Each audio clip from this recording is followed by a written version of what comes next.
그 앞부분에 좀 형식적인 멘트가 또 있는데요. 아, 그래요. 뭐 며칠이고 이런 걸 좀 말씀드리고 하도록 하겠습니다. 그럼, 오늘은 그래요. 2013년 12월 19일이고 이곳은 군사편찬연구소 자문위원으로 계시는 김동우 장군님 사무실입니다. 오늘 그 두 번째로 저희가 찾아뵙고 말씀을 듣게 되었는데 그 지난번에는 이제 이른바 일본 소년으로서 이제 성장하셨던 그런 이야기를 해주셨고 또 이후에 해방 이후의 경험들 그리고 전쟁 초기에 공사에 입교하셔서 훈련 받으셨던 경험들을 이제 간단하게 말씀해 주셨는데 뭐 아까 시작 전에 말씀하셨듯이 조금 보충해 주실 만한 내용이 있으시면 보충을 해 주시고 그렇게 해서 계속 이야기를 이어 주시면 좋을 것 같습니다. 그래요. 고마워요. 그게 옳을 것 같은데, 왜냐면은, 우리 연대의 이제 시대적인 배경 하면은, 내가 이제 소위 1931년도생이니까, 네. 소화연도에 이제 한참 때다 이거지. 일본 소화연도에. 네. 소화 6년이 해당되는데. 그랬는데, 이제 우리 가정의 내력을 얘기하다 보면은, 충청북도 영동이라는 데가 고향인데, 네. 속배에서 올라가면은 동학난으로 올라가요. 네. 동학난 하면 이제 나로 봐서는 고조부에 해당되는데 그 무렵에 이제 그 집성촌의 일각의 리더신데, 맞으면 거기서 이제 제일 어른이신데 40명 정도를 데리고 그 계룡산 밑에 신도안이라는 데로 피난 갔다 이거예요. 그래서 한 2년 반 있는 동안에 40명 매고 살려고 하다 보니까 나라란 피폐되고 또 가져갔던 거 다 이제 떨어지고 고향에 돌아와 보니까 엉망진창이 돼 있어요. 그때부터 이제 막 완전히 그 형편없는 비난 속으로 빠지는 거예요.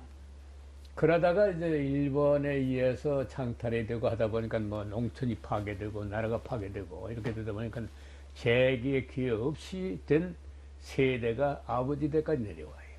네. 아버지께서 무슨 연유가 됐든 간에 14살 때에 결혼을 하고 어머니가 15살이고 우리 손대 때 그랬다고. 네. 그러한 연영이 무슨 결혼이냐. 그 결혼이라는 것은 그건 양성 합의지 소위 남녀 간의 어떤 육체적인 결혼 이건 뭔 얘기요. 그건 뭐냐면 건 식구 하나라도 먹는 입을 줄이는. 그래서 또 시집을 받아들이는 여자를 받아들이는 것은 노동력을 한 사람 더 얻는 이런 거예요. 그게 한국의 한 90세대 이상이 90% 이상인 그런 흐름 속에서 지나던 때예요. 네. 그 일제에 해에 들어갔지, 일제 이제 지배에 들어갔지, 수탈 정치에 들어갔지, 원래 기초가 안 잡혀 있는 한국 사회의 농촌이 그런 때였을 때겠지. 그래서 열은 이제 16살 때인가 일본으로 들어가요. 일본으로. 네. 무슨 연유 들어갔는데 그 참 희한하게도 난 알 수가 없어. 알아본다는 것이 그렇게 그런 기회 없이 이제 뭐 95세 때에 한 4년 전에 잡고 하셨지만 네. 그랬는데 무슨 수완이었었던지는 몰라도 대판으로 가요. 오사카. 오사카가 그때 당시는 규슈의 북부 일부에는 이제 그 오사카 쪽에 조선인들이 많이 가 있었던 거지. 근데 그것이 기초로 돼가지고 그렇다면 조선인 쪽에 가 있었냐면 그게 아니고 일본인이 경영하는 가구 도색하는 점으로 갔는가 봐. 네. 그 이제 고용원이지 말이야.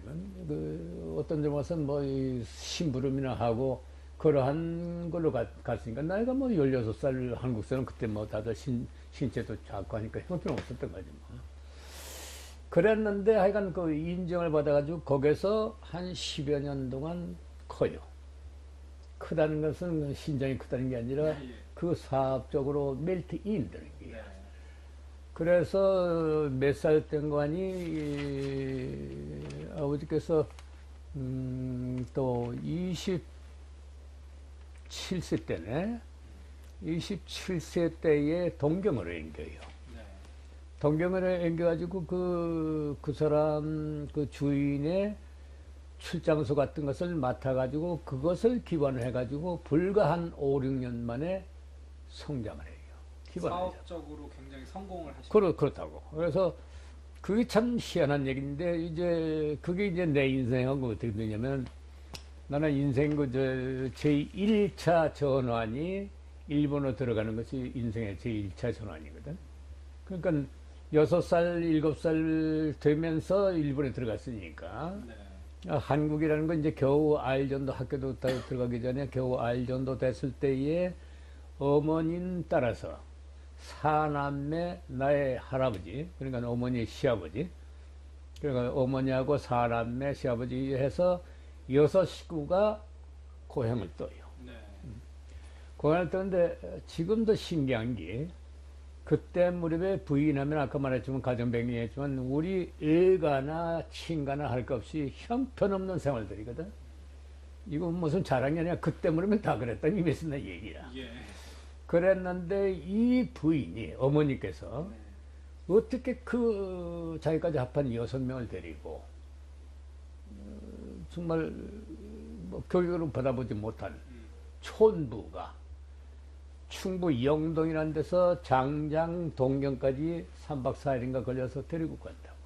그러니까 이제 부친께서는 일본에 혼자 일을 하고 계셨고 모친께서 온 가족을 건설해서 그래. 가셨다. 이제 건너와도 좋다 데리고 와라 하니까 이제 준비해서 가는 건데 그렇게 갔는데 이거 당시에서 세상 상상 이상이 나도 상상하기 힘드니까 그랬는데 이그뭐 촌의 아주머니지 어머니가 데리고 하여간 장장 부산까지 막 거의 하루 이상 걸렸을지 모르지만 부산을 해서 거기서 1박 했는지 2박 했는지 몰라도 관부 연락선 배를 타가지고 그러고 이제 그때 당시에 시모노세키 지금 학원이라고 하지만 시모노세키 그러니까 이제 이 규슈의 북쪽에 있는 본토의 끝이지만은 네.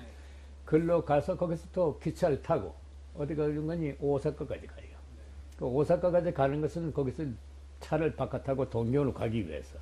또 오사카에는 그때 이제 일부러 들어오게 해준 아버님의 친구들, 집안 사람들이 있었어요. 네.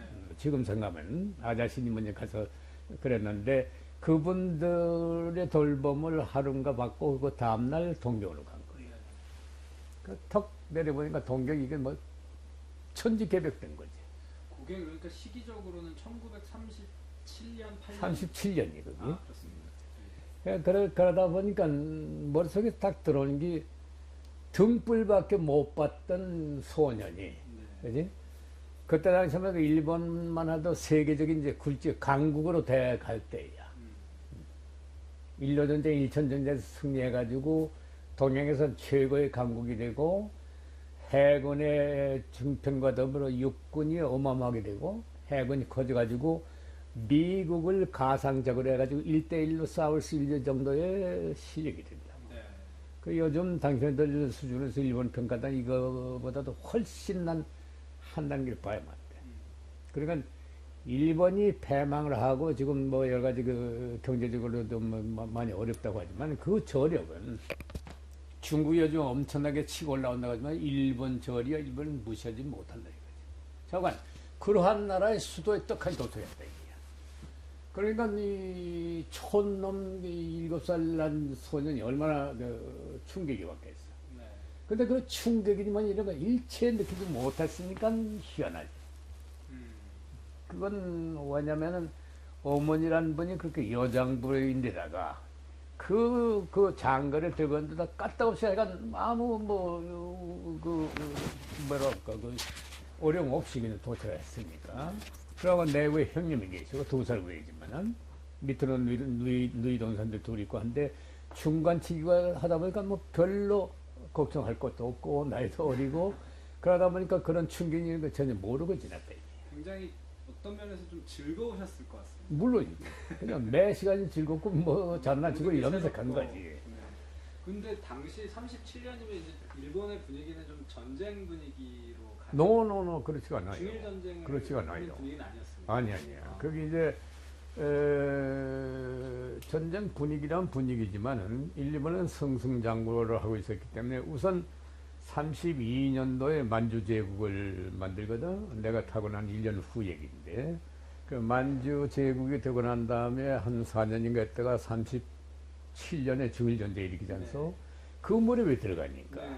그러니까 이제 만주 제국을 가지고 중국 장개석이가 일본에 대해서 형편없는 태도를 취하기 때문에 장개석이를 없앤다. 효가이세키 아이티니세스. 그러니까 장개석 정도는 아무것도 아니다 할 정도의 흐름이에요. 근데 아직 난 그걸 감당을 못하는 거지. 그 나이에는 학교도 아직 안 가고. 그랬는데 한 2년 정도 지나서 여전한 얘기한 중에 나올 거예요. 하루는 내가 철봉을 하다가 탁 생각해보니까 그렇지. 내가 일본 놈이지. 일본 소년이지 하는 걸 느낀다 이게. 하루아침에 훅 변해요. 왜 그런지 모르겠어. 이런 경험은 우리 나이 세대밖에 느끼지 못하고 또 그렇게 느낀 사람은 거의 희박할 거예요. 근데 이 환경이 180도 바뀐 데다가 일본이란 거대한 나라의 중심지에 턱 와보니 자, 집은 안정되어 있지, 공장 2개, 3개지, 뭐 직원들 한 20여 명 있지, 못 봤던 쌀이 쌀과 부족하지, 먹는 거 뭐 그렇지. 단지 모르는 게 일본말을 모른다는 것 뿐이야. 근데 그 일본을 모르는 것 자체도 내가 몰랐으니까. 그렇지? 그러면서 한 2년 정도 돼서 일본말이 탁 튄다, 이게. 그 애들은 그래요. 내가 70년대 영국 갔을 때 애들 데리고 갔을 때 이게 말 영어라고 여기서 그 교육시킬 시간도 없이 데리고 갔는데 한 6개월 지나니까 아빠 발음이 틀렸다고 애들이 나를 교정해주고. 그와 마찬가지로 그랬을 걸로 속어 배우면은 한 2년 지나니까 하루아침 내가 굉장히 자신이 확 생기고 일본? 그렇지. 내가 일본 사람이지. 일본 소년이지. 큰애로. 맨날 타타타타 거의. 막 다반이. 몇십이라고 덤벼를 할 정도의 그런 자신감이라고 할까. 이런 게 훅 생기는 거예요. 그러다 보니까 자라면서도 내가 말이지. 민족 차별이라든가 종족 차별이라든가 이거 한 번도 느껴본 일 없어요. 느껴본 일은 어떻게 됐든 골목 대장을 이미 한 2년 지나서부터 시작했고, 형은 더 했고, 이러다 보니까 그냥 공부를 하든, 그런 무슨 러닝, 뛰는 걸 하든, 철봉을 하든, 또는 그림 그리든, 서예를 하든, 무슨 대회가 있어 나가든, 이렇게 하다 보니까 항상 앞서가는 거지.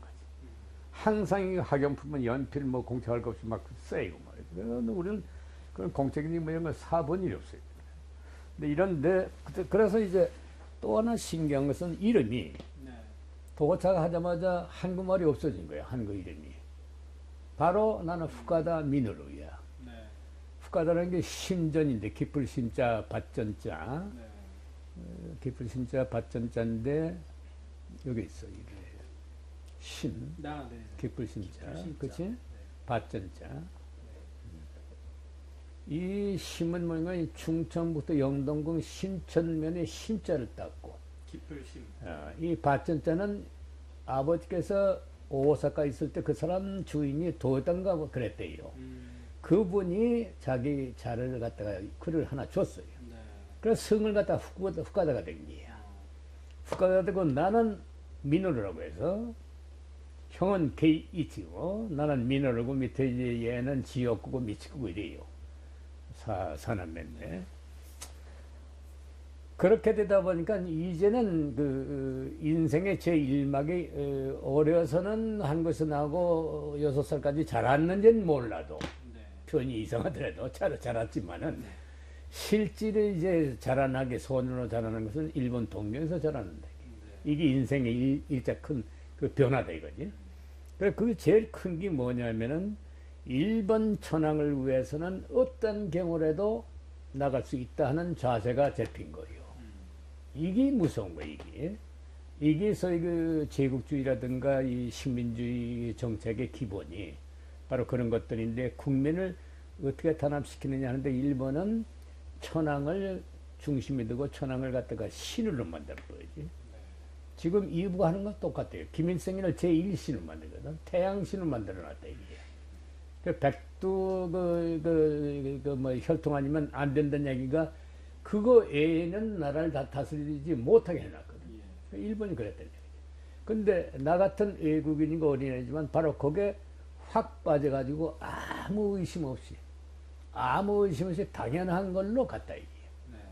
그래서 한국 사람들 중에 가미카제 덕고다이라고 들어봤는지 몰라도 네. 가미카제 특공대라는 것이 신풍 특공대거든. 네. 신이 만들어낸 바람의 공격대. 그건 뭐는 거니? 신이 만든 일본 땅은 신이 보호해주는데 어떤 위급한 상황이 나면 신이 일으킨 바람, 그게 태풍인데도 불구하고 네. 그것 때문에 일본을 건져줬다. 그게 뭐냐면 고려하고 원나라가 합쳐가지고 일본 침공했을 때 두 번 하지만 두 번 다 실패한 것이 바로 태풍 때문에 실패래. 네. 그게 가미카제야. 가미카제 때문에 살아났다. 그래서 우리 연대에 들어가서 내가 한 2년만 저 전쟁 끌었으면은 아마도 이런 존재가 됐을 거야. 이게 조선인 특공대거든. 네. 이게 나이가 제일 어린 게 16살이에요. 음. 많아서 19살 그 정도예요. 근데 이 한국 사람으로서 몇 명이 이걸로 죽는 거니? 19명이 죽어요. 당시 소년 비행학교들이 생기지 그렇지. 않습니까? 소년 비행학교 아니면 제2 조종사관이라 해가지고 정규사관학교 아닌 네. 정규사관학교로서 이 특공대를 죽은 사람은 딱 한 사람밖에 없어. 한국 사람에. 그것도 나중에 신분이 제대로 확인 안 됐지만은 일본인은 얼마나 죽었는지 한 3,200~300명이 죽어요. 네. 그 일본은 전쟁 말기에 인간으로서는 할 수 없는, 맞으면 이북이 지금 지 고모부를 갖다가 총살을 하는데 뭐 기관총 동원했다, 무슨 화염기 동원했다, 근데 이건 도대체 상식을 벗어난 얘기지만은 일본도 한 걸 보면은 인간 자체를 하나의 탄환으로 만들어 버리거든. 그 비행기가 그 성능이 아주 형편없는 비행기를 마지막 만들어요. 그러니까 그냥 떠서 날아갈 정도의 능력만 있으면 되는 거야. 거기다가 사람 태워가지고 일단 뜨면 절대 돌아오지 못하는 거예요. 연료도 가면 돌아올 연료가 없으니까. 그렇죠? 어차피 떨어서 죽는데 죽을 바에는 가서 적 함정에 돌격해서 죽는다. 정신 어떠냐? 나같이 됐다 이게야. 천왕국에서 죽도록 돼 있는데 만세하고 죽는다는 그 얘기인데 실제 이 기록들을 보면은 그렇진 않아요. 역시 인간에게 저 마지막 생명을 내걸고 출동할 때 보면은 눈물도 흘리고 또 편지도 이제 저 부모한테 보내고 형제한테도 왔다 갔다 하고 하는 거 보면은 역시 인간이라는 것은 아무리 독재라도 마지막 생명을 내걸 땐 말이지 역시 본성으로 돌아오는구나 느끼지만은 이게 하나의 군중 심리가 되면 절대 표현을 못하는 거예요. 그걸 표현하게 되면 비급자가 되어버려. 그지? 그 속에는 그럴지언정 못하고 남이 가니까 내가 앞선다는 정도까지 가버린다. 근데 그래서 저기 저런 현상이 나오는데 나도 그 지경까지 갔었다는 얘기예요. 그걸 내가 강조하고 싶어서 그랬다 이거지. 그런데 나중에 이제 그 해방되는 해에 한국에 나와가지고 내 또래들하고 비교해 보니까 이네들 한국에 있는 조선인들도 그러한 교육으로 다 받았다 이거지. 네. 다 받아가지고 어디까지 갔느냐면 나하고 비교하면 한 80%, 내가 100%라면 한 80%까지는 갔었다는 얘기. 그러니까 이게 만주 독립시켜가지고 순서가 일본, 조선, 만주, 진화 그리고 몽고가 들어가는데 그래서 오족 화합이라는 걸 내세워가지고 동양인은 근본이 같다. 그 원뿌리는 일본의 천황이다. 천황의 자손이다. 이렇게까지 가는 거거든. 그 원래 명치 당시에 명치 위신 해가지고 일본을 끌었던 초기의 리더들은 그렇진 않아요. 그 사람들은 동양의 족속들이 서로 간에 존중을 하고 서로 협조해가면서 동양을 같이 발전해 나가자 하는 걸로 시작했는데 이게 명치 위신 그 초기엔 그랬는데 일천전쟁 일로전쟁 승리하면서 이게 군부로 넘어가면서 이제 소위 뭐라 그러나 일본말로 노보상하로 그러니까 노조가 됐다. 물건이 한뿡 떠버린 거지. 떠버려가지고 그 자신만만하고 오만 불손하게 된 이런 쪽으로 바뀌어요. 그거 백긴기의 국가 정신이 돼버린 거예요. 그 정신 중심에 천황을 놔버린 거지. 그 천황도 소화천황은 처음엔 그러지 않는데 끌려가요. 그래서 소화천황도 여기 전범자로 봐야만 되는데 나중에 이제 메가다하고의 문제, 일본하고 미국하고의 문제 여러 가지 그 복잡한 얘기 나오지만은 일본은 한 명치서부터 시작해서 그때 당시 한 120년 동안 끌어왔던 기본 정신이 일본 천황을 중심으로 놨던 군국주의를 빼놓으면은 순수한 천황, 인간으로서 천황을 중심으로 한 응집력의 천황이 필요하기 때문에 체제상 이걸 없어서는 안 된다는 쪽으로 낙찰이 돼버려요. 그래서 오늘날의 일본이 새로 살아난 거지. 근데 이 이북 같은 것은 그럴 가능성이 전혀 없기 때문에 저 좀 문제의 나라들이고 한 거지만은 그 어렸을 때 얘기를 내가 이제 그걸 강조하기 위해서 내가 좀 보충을 한 거고. 그런데 장군님 말씀을 듣다 보니까 그 저희가 보통 역사에서 얘기하는 뭐 이제 특히 중일 전쟁 이후에 어떤 한국의 독립운동 이야기 이런 것들은 사실은 정말 이 보기 드문 뭐 그런 일이 될 수밖에 없었겠다 이런 생각도 좀 드네요. 말씀하신 대로 그 한국 조선의 소년들도 거기에 굉장히 많이 동화된 측면이 많았다. 아, 그럼. 근데 그걸 이렇게 봐야만 돼요. 그 국내에서 독립운동 한 세력은 극히 작아요. 네. 그게 원천적으로 한국의 그 후세대들이 우리나라를 생각하는 그 순수한 애국적인 독립운동 쪽에 그 응집력이 작았던 이유가 그거야. 그러니까 일본으로선 식민지 정책을 펴나가기 가장 좋았던 거지. 가장 중요한 것이 1937, 8년도에 일본의 소와 군벌이 특세할 무렵에 그때 당시 이제 우리나라에 총독으로 했던 사이토라든가 우각이라든가 이런 사람들이 총독으로 있을 때에 뭐를 하는 거니 조선사를 갖다가 완전히 바꿔버려요. 네.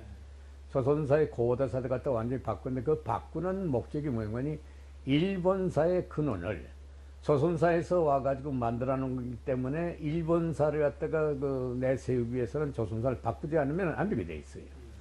그래서 기록으로 보면 400 몇만 페이지인가 책으로 하면 뭐 약간 어마어마한 그런 책을 소위 분설을 해요. 태워 없애버리는 거예요. 그 제일 심했던 것이 조선 역사학회에 가지고 있던 고서들. 그 때문에 역사학자들이 최남선이라든가 이병도라든가 뭐 이런 분들, 그리고 소설가 중에서는 그저 누구 뭐지 유명한 이광수라든가 이런 사람들이 아까 말한 동양 동근 사상 쪽으로 이렇게 경도하기 시작합니다. 이래서 해방 이후에 조선소라는 역사는 일본 역사를 근원으로 해가지고 퍼졌기 때문에 당초에부터 역사 고대사가 흐려져 버린 거예요.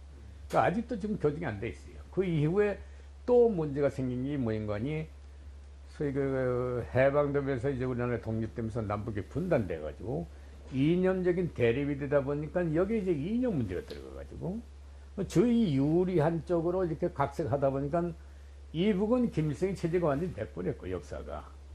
김일성의 집안이 전부 독립운동하고 저희들 다 한 걸로 돼 있잖아. 이거 따지고 다 들어가면 그래요. 이쪽으로 와서 너무 과장돼가지고 연합군 쪽에 너무 하다 보니까 우리나라의 독립운동 했던 역사가 아주 희미하게 돼버렸지.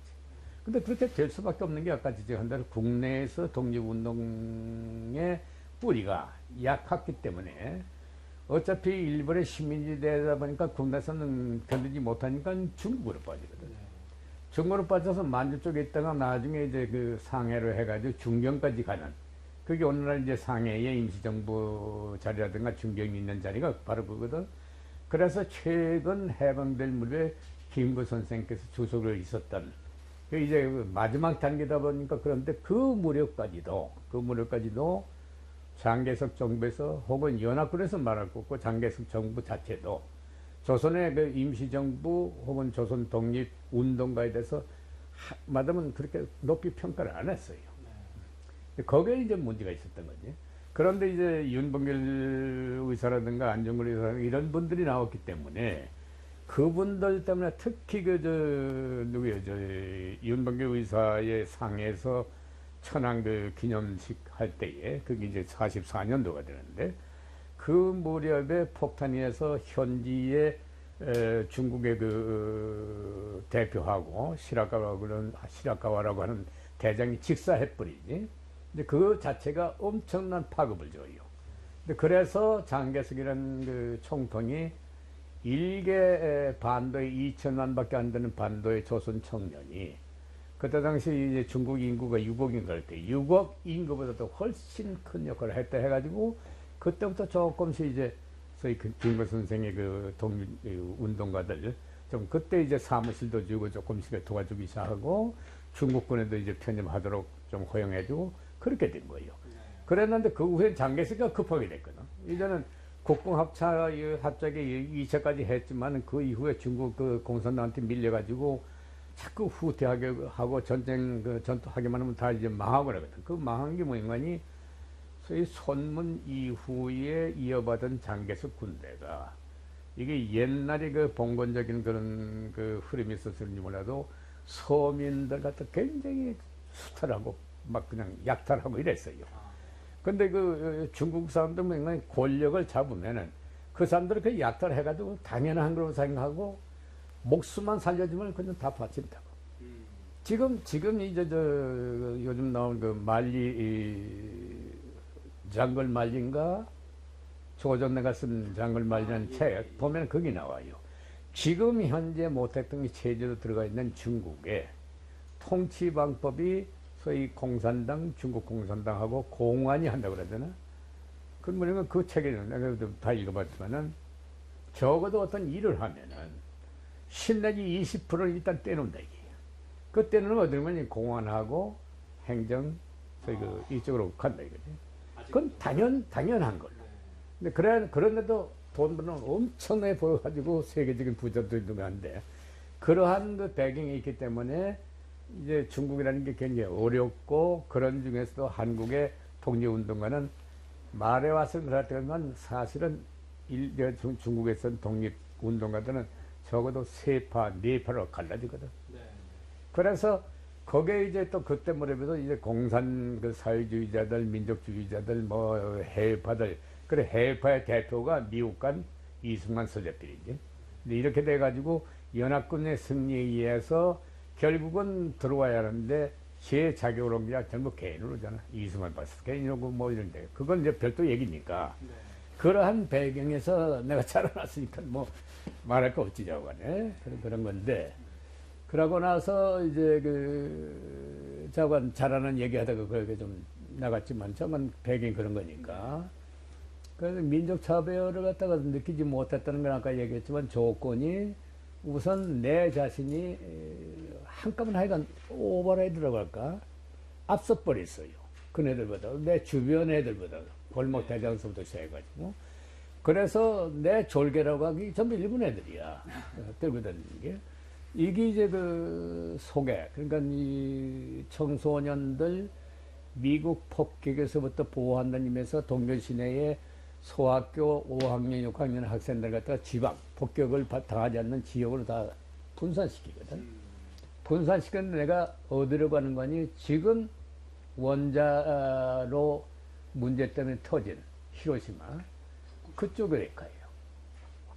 후쿠시마 말씀하시죠? 후쿠시마요, 그게.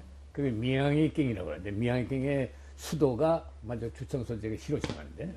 근데 그 후쿠시마인데, 거기서 조금 더 들어가면 한 4km 들어가면 이오노마츠라고 하죠. 이오면 온천지대가 있어. 네. 그 온천지대에 가서 내가 이제 커요. 1년 동안에. 그런데 이것도 여담이 되지만은 우리 집사람도 동경에서 나가지고 동경에서 커요. 그런데 또 소개가 딱 그쪽에 가 있었어. 근데 전혀 몰랐지. 이제 해방돼가지고 한국에 와서 내가 계급 대위가 돼가지고 이렇게 만나서 연애하다 보니까 배경이 그래요.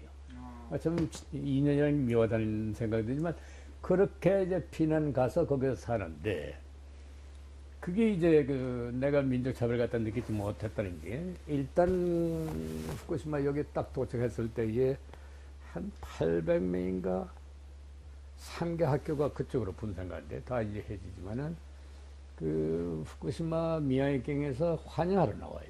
학생들하고 선생들하고. 거기에 대표로 내가 인사를 해. 그 왜 그러냐면 교장이 그 상계 학교 그룹의 이 서동경 지역의 리더야. 협의회에. 그러다 보니까 자연히 그러면 학교에 이제 대표를 내세우니까 나를 내세운 거지. 그래서 보니까 정말 좋은 놈들이야, 나온 게. 이, 맞으면 서울 놈이 가령 우리 고향은 충북 영동 같은 데 갔다고 하지. 서울을 볼때 형, 변호사 손놈 그런 거야. 그러더니 거기서부터 또 자신감 생기는 거야. 여러 번 뭐 우리가 또 환영해서 고맙다부터 시작해가지고 참.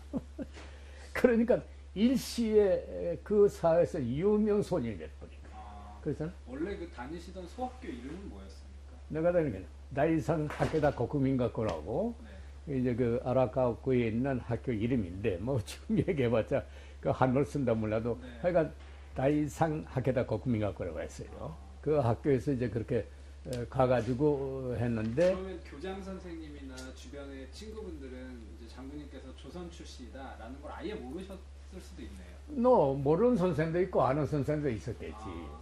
그 뭐 일일이 그걸 따지진 않을 테니까 딴 반 맡은 사람이 알 수도 없겠지. 교장도 몰랐을 거야 아마. 어떻든 간에 그 누구냐 했더니 누구다 그럼 내 소라 이렇게 된 거지.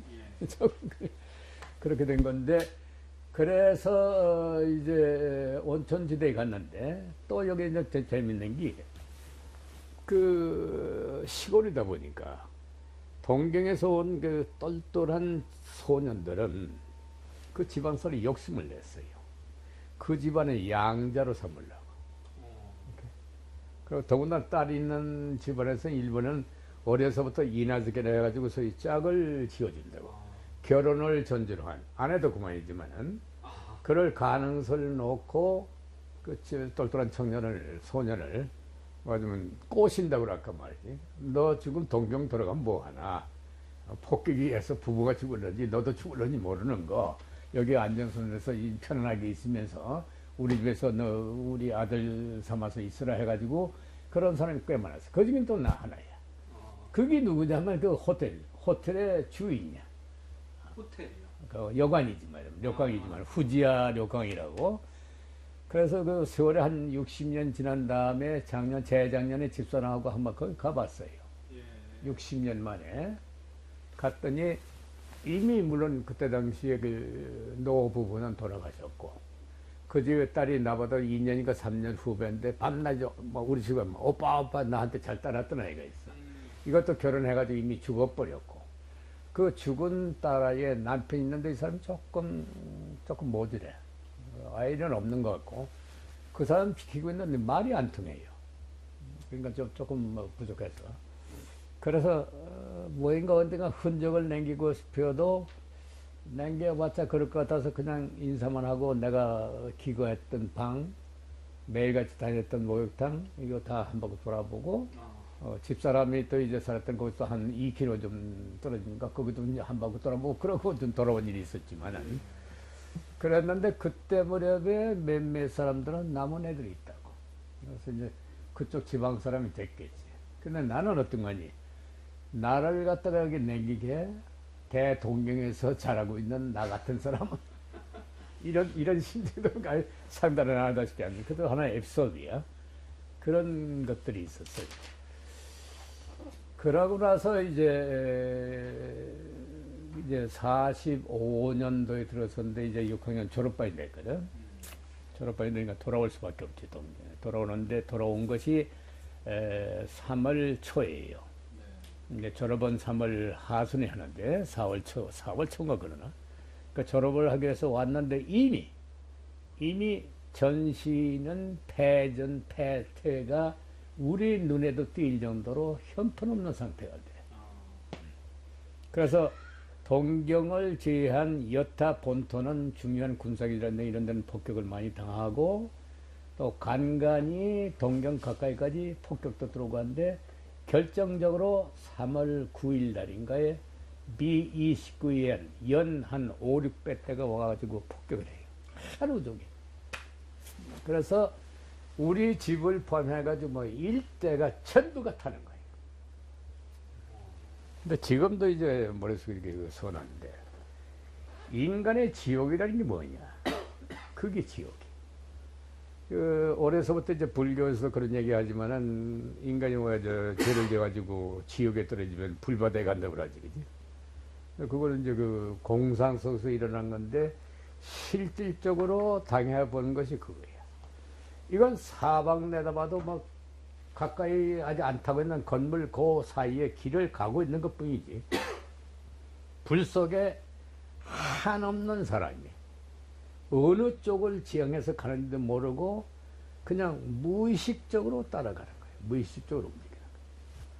그리고 우리 집만 하더라도 이제 그때 당시 유행하는 자전거가 새로 나와가지고 2대인가 3대인가 급하면은 다들 타고 도망간다 해가지고 벽에다가 이렇게 걸어서 놓은 건데, 아버지께서 그걸 한 달을 끌으면서 말이지, 미처 끄지 말고 하나만 끌어놓고 또 한쪽에 가서 하고, 그러고 나와서는 리아카에 있는 짐을 그냥 끌고 갔어요. 지금도 생각은 왜 저러시나, 왜 자전거를 안 가지거나 할 정도로. 그러니까 나라도 해야 할 텐데 지금 그런 경황이 아니야. 우선 막 피해야 되니까. 그러니까 당황하다 보니까 그런 거 저런 것도 손대다가는 그냥 이렇게. 그래서 가지고 해줘요. 내 누이 동생 둘 데리고 내가 떨어져 나가고. 우리 할아버지는 이미 한국에 이미 돌아와 계셨고, 이제 도시락을 안 맞는 돼가지고. 아버지, 어머니, 그리고 형하고, 이제 정호보다 몇하고는 큰 힘들 짐을 가지고 갔고. 그 왜 해줬느냐? 뭐 해주고 싶어서 해준 게 아니라 그냥 막 얽히고 설키고 하니까 전부가 가족을 잊어먹을 땐 가족 부르는 게 못난 일이야. 그러면서도 가는 겁니다. 근데 묘하게도 말이지, 묘하게도 작은 그때 당시에 이제 그 스미다가와라고 하는 그 동경 시내에 흐르는 강이 있는데 거기서 걸어가자면 한 7, 8km 넘을 거야. 근데 방향을 어떻게 잡았든 간에 그쪽으로 가는 거야, 전체가. 작은 군중 심리가, 그러니까, 그, 펀펀하고 물 있는 쪽으로 가야 되니까. 근데 그래서 상당수가 불 속에 헤매고 막 들어가는 사람도 있지만은 상당량은 살아난 거지. 나도 이제 그쪽 살아난 쪽으로 그룹된 거지. 우리 가족이 해줬지만은. 또 그랬는데 하룻밤인가 자고 난 다음에 누구 집에 가서 잤는지 몰라도 하여간 그 피해서 간 쪽에는 불이 안 난 집에 누구든지 받아줬어요. 그때는 어린 뭐 남매들이고 하니까 하여간 들어와서 자라 해가지고 다락방에 뭐 그때는 뭐 그렇게 춥지도 않고 막 사방에 불러 해가지고 후끈후끈 할 때 오니까 이틀인가 지난 다음에 방향을 찾아가지고 가니까 전혀 모르겠어요. 건물도 다 목조 건물이 태반이니까 일본은 말이지. 요즘은 많이 달라졌지만은 그래도 찾아서 헤매서 가다 보니까 이 자리인데 하는데 전혀 뭐 가족이 안 보이거든. 그날은 포기하고 다시 돌아와요. 그 다음날 갔더니 뭐 표만이 붙어 있어요. 가족이 써놓은 거야. 우리 가족은 있는데 나도 그때 뭐인가 다녀간 흔적인가 뭐인가 옷을 갖다가 한쪽을 찢어놨던가 뭐 그랬어요. 확인시켜 주느라고 말이지. 그 뭐 종이가 있나 피있냐 아무것도 없거든. 근데 저건 형이 써놓은 거 보니까 다음날 몇 시경 일로 와서 기다리라. 만날 수 있겠다. 다음날 가서 조인이 돼. 그래서 이산 가족이 면하지. 근데 그때도 말이야. 내가 뭐 무서운 물 탄다든가 가족을 잊어버릴 거다 하는 그런 게 없었어. 좀 희한하지. 자신이 있어서 우리는 절대 뭐 감미간을 아니면서 절대 보호를 해줄 거다. 만날 거다는 그게 그렇게 합치고 하니까는. 그래서 피난가 있는 동경교회에 피난가 있으면서 어디로 빠지는 거니? 오사카로 빠져요. 동경역에 가서 기차표 겨우 어디 가지고 그때 당시 표가 있든 없든 말 무조건 탔던가 그랬을 거예요. 그래서 오사카로 가가지고 한 일주일 정도 있다가 한국으로 나오는 표, 한국으로 건너와야 할 배표, 이거를 오사카에서 못 구해가지고 교토로 가요. 그 오사카에서 그 친척집에 있으면서 매일같이 왔다 갔다 하는데 워낙 사람이 많이 기다리고 있으니까 줄을 서는 거라. 이게 며칠 만에 들리는지 몰라요. 그러니까 그 사람 교대하는 게야. 하루는 이제 아버지가 있으면 다음 어머니 가고 그 다음 형이 가고 다음 나가고 해서 하여간 가까이 갔을 때에 표를 사가지고 겨우 확보를 한다고. 며칠 만인지 몰라서 거기서 기차를 타가지고 이제 어디로 내려가니 신문호석기로 내려와. 신문호석기 내려와서 거기서도 한 일주일인가인데도 뭐 집이 있나 뭐 있나. 근데 이제 이미 뭐 남쪽에 가니까 춥지도 않고 하니까 그저 담요 같은 거로 천막 같은 거 비슷하게 치고 배를 기다리는 순서에 있고 또 집을 얻어가지고 이제 가족들은 남이 집에서 기거를 하고 이렇게 지냈다고. 나흘인가 닷새 만에 배를 타려고 이제 탄다 하는데 그 배 이름이 텐산마루라고 천산환이야. 네. 환은 이제 그 배를 갖다 이네들은 그 마루라고 해가지고 붙이는데 천산마루가 새로 든 배입니다. 네. 그 건조돼가지고 불과 1년도 안 되는 그런 배인데 그 배를 타도록 지금 기다리면서 지금 타고 있는 거예요. 짐들 가지고 말이죠. 말하자면 릭서 같은 거 짊어지고 짐도 이제 붙일 것도 없었지만 짐 붙일 거 이미 다 붙여놨는데 그게 나중에 한국에 가보니까 다 행방불명이 돼가지고 일본에서 없어졌는지 한국에서 몰라서 완전히 거지가 돼버려. 나중에 그 한국에 가보니까 그거지만은 저간 그래서 그 배를 타려고 그러는데 어떻게든 한 20명을 끊고서 만을 돼가지고 못 타요. 그래서 얼마나 실망을 했는 거니, 이제 이 배가 이제 나가면 말이지, 그 시몬에서 가는 배가 없으니까 하가다로 가라 이게. 하가다가 규슈야. 네. 그래서 딴 배를 타가지고 하가다로 또 옮깁니다.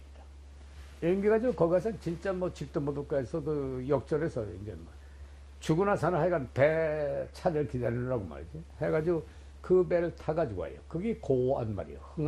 흥한환이라고. 이건 좀 오래된 배인데. 그 배가, 먼저 떠났던 배가 미 잠수함 공격에서 격침을 합니다.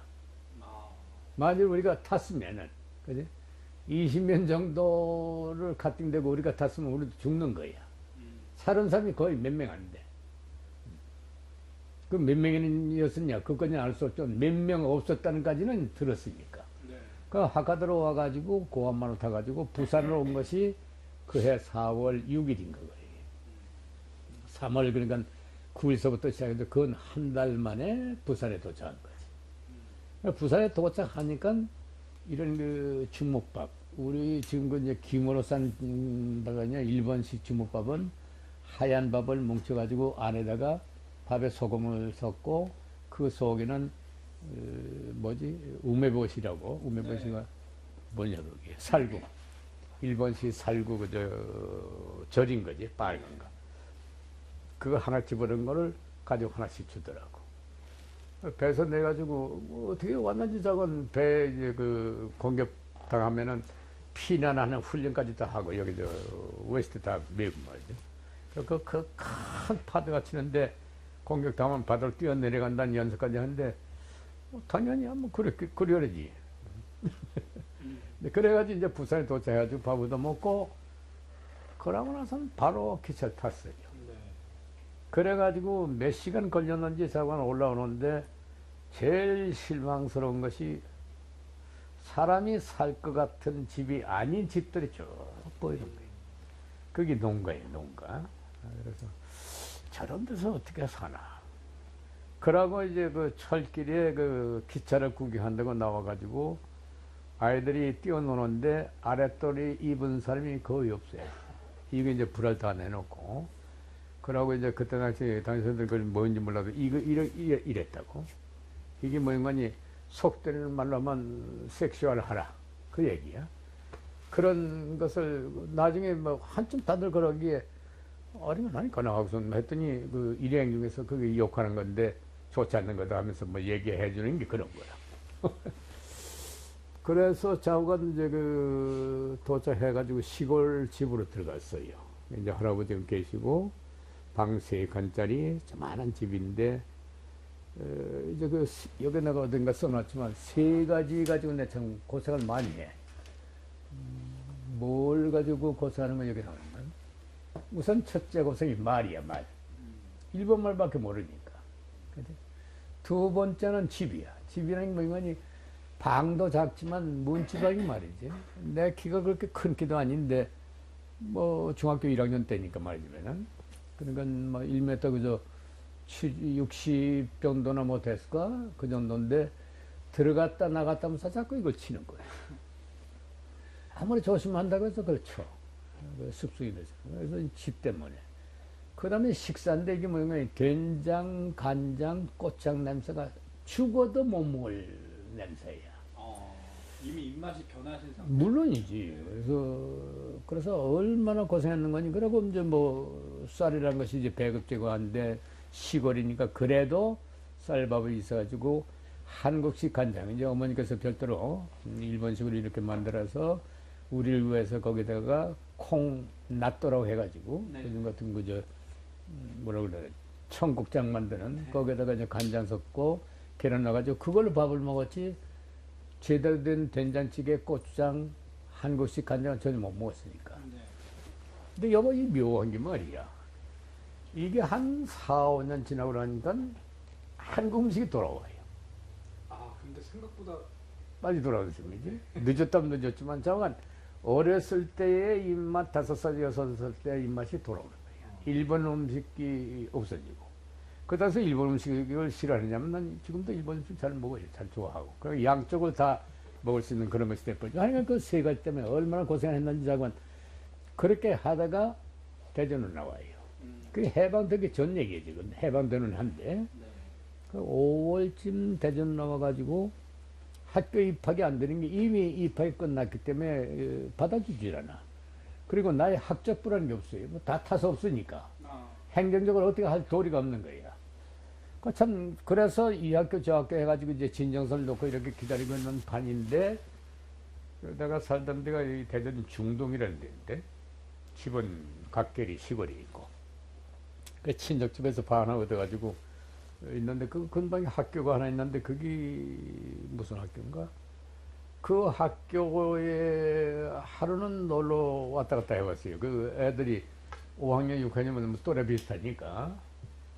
아직은 뭐 일본말 쓸 때고, 학교 자체로. 그런데 무슨 일이 있는 거니까 반에 4학년, 5학년, 6학년은 반에 국어 시간에 와서 발음교정 선생. 일본어 중에 동경 표준어를 쓰는 사람이 나타났다, 이게. 해성같이. 열다섯 살 날. 그래서 너 잘 됐다. 그 국어 시간에 와가지고 교과서 읽어라.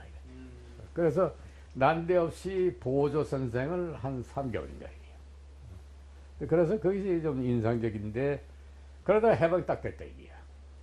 그래서 이제 이때부터 또 인생에서 이제 3기가 시작돼, 말하자면. 이제는 해방 딱 되니까 뭐 생각이 들어가는 거 아니? Who I am?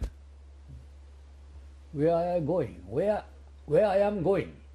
어디로 가야만 되면 너는 뭐이고 뭘 어떻게 해야만 되는 얘기야. 그죠? 자, 이게 뭐 완전히 새로운 나라에 와서 적응하려고 막연하게 기다리고 있는데 엉뚱당딴난 사회가 일어난 거지. 그것도 독립행복권가? 아니잖아. 군정하에 들어가서 3년 동안 나라가 없는, 그렇죠. 거기다가 나라가 없었던 나라에서 교육받은 놈이 그런 상황 속에서 이제 막 이제 그 소위 그 예민한 청년의 뭐라 그럴까 의식이 이제 형성되기 시작하는데, 비로소 자기 자신을 찾아야 할 이런 쪽으로 가다 보니까 또 한 번 강조하지만 우리 연대에 우리같이 자란 사람 많지. 어려서 아이덴티티에 대한 심각한 고민과 나라와 말이지 역사에 대해서 몸소 느낀 사람이 있었겠느냐. 20년대 말 30년대 초에 태어난 사람은 당연히 그걸 했다.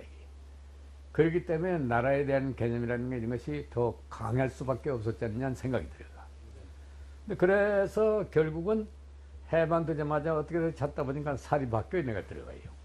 불교재단 학교에.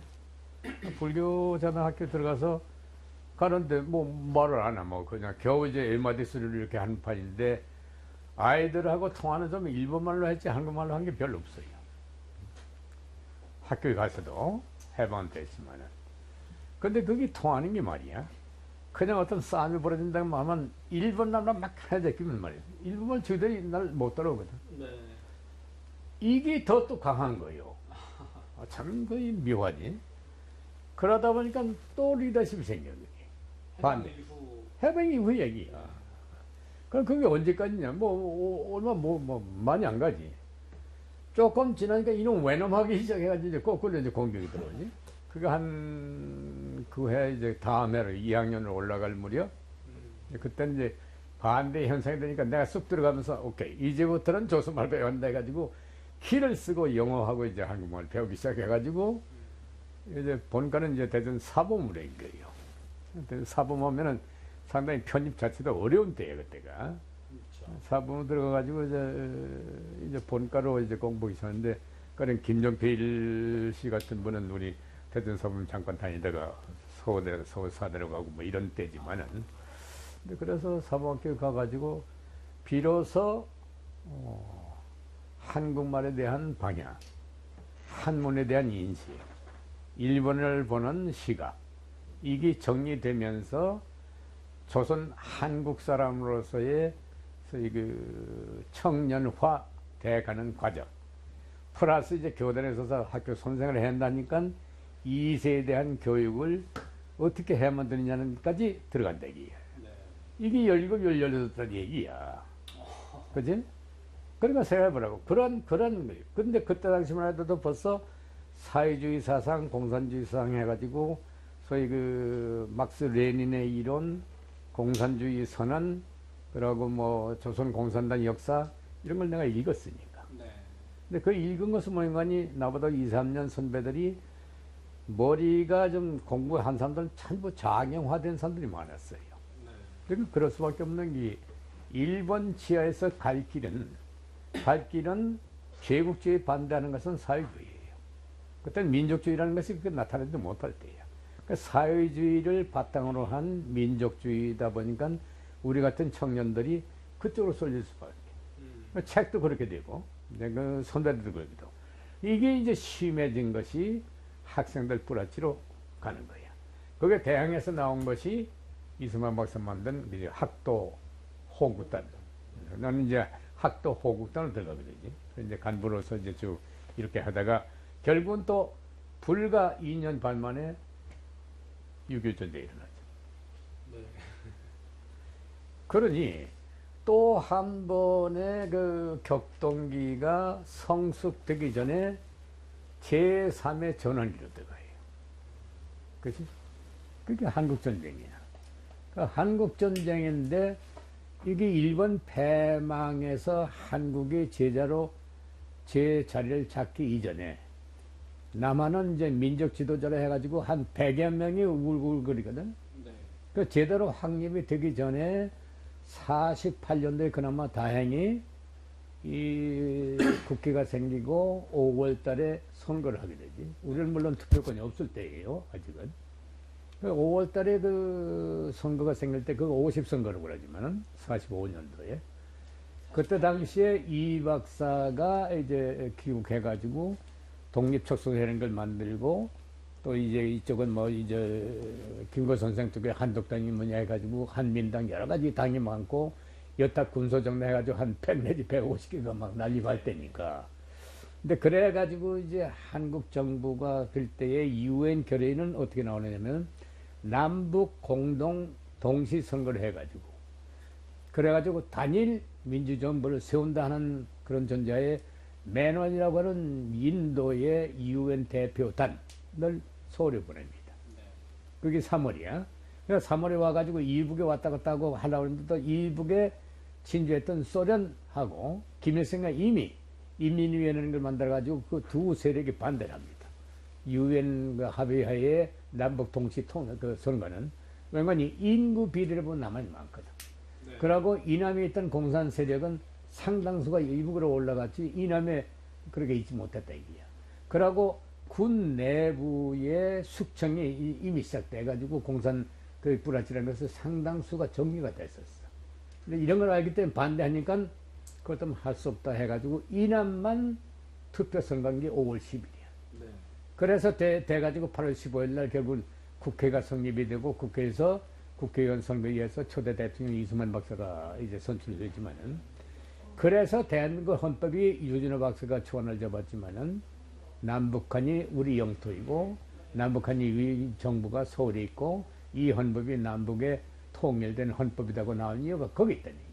그 근거로 봐서 유엔에서 유일하게 인정해준 정부이기 때문에 합법 정부고 헌법이고 그 후에 한두 번 교정이 됐다고 하지만은 소위 권리는 국민으로부터 나온다는 민주주의 헌법이 지금 살아있는 이거든. 근데 그러한 헌법 속에서 결국은 전쟁이 일어나다 보니까 이건 안 되겠다 해가지고 아까 좀 얘기했나 역설적으로 일본 천황에 충성하려고 했던 그게 180도 대한민국 헌법에 대한 충성으로 뺏겨요. 그게 우리 세대 강한 점이야. 나라가 이 나라인데, 그지? 어렸을 땐 뭐 옹토단돈 놈한테 이제 생명 내걸어가지고 뭐 하겠다는 그 자세까지 간 친구들이 이 기회에 누가 하느냐 해가지고 완전히 군인을 가지고 나라 지키겠다는 그런 결심하에 들어가요. 그러니까 나는 지금 6.25 참전자들이 뭐 국가 유공자다 무슨 지원을 해준 데서 나도 받고 있지만은 원천적으로 난 반대예요. 그건 있을 수 없다 이게. 단 전쟁에서 다치고 공은 세운 사람은 그 훈장 주고 대우해주라 이거지. 그러니 그 나라 내가 사는 내 나라를 갖다가 침공해서 막는 것은 국민의 의무거든. 그게 4대 의무 중에 하나잖아. 그런데 무슨 놈이 영웅이고 무슨 뭐 이건 아니다 이게야. 그럼 왜 그렇게 됐느냐? 이게 참 묘하게 뭐 민주화 운동이다 해가지고 미안한 얘기지만은 뭐 이 중간 세대가 들으면 어떨지 몰라도 과연 4.19 혁명이다 무슨 뭐 5.18이다 무슨 뭐 이렇게 나오잖아 60이다. 이게 나와가지고 소위 민주주의화, 소위 민주화한 전자에 그네들 보상을 몇천만 몇 억으로 올라가다 보니까 그렇다면 대한민국 헌법을 지키기 위해서 싸웠던 참전자는 어떻게 하겠느냐 해가지고 나온 게 6.25 참전에 대한 예우법이에요. 그래서 난 그렇게 본다면 그래 당연히 그 정도는 받아야지 하는 거지. 뭐 그래서 그렇게 된 거지만 원천적으로는 그렇다 이거지. 이제 그런 식으로 해가지고 이제 제2의 제3의 전환기가 이루어져 가지고 군이라는 무슨 그 나의 평생의 길이라고 할까. 뭐 사실 따지고 보면 이제 그 군 나온 지가 군 생활하는 것보다 훨씬 길어졌지만은 평생의 길을 택한 것이 아이러니컬하게도 이 김일성이 바람에 한국의 참 충직스러운 군인으로 들어가게 됐다. 자, 조금 쉬었다가. 그게 이제 50년 11월 그렇지. 장로님께서 공사 2기로 입교하시기 전까지 그렇지. 상황인데 맞아. 말씀하신 대로 이제 거의 1시간 정도가 된 것 같아서 잠시 쉬었다가 테이프도 그래요. 이렇게 하도록 하겠습니다. 그래, 그러자. 감사합니다.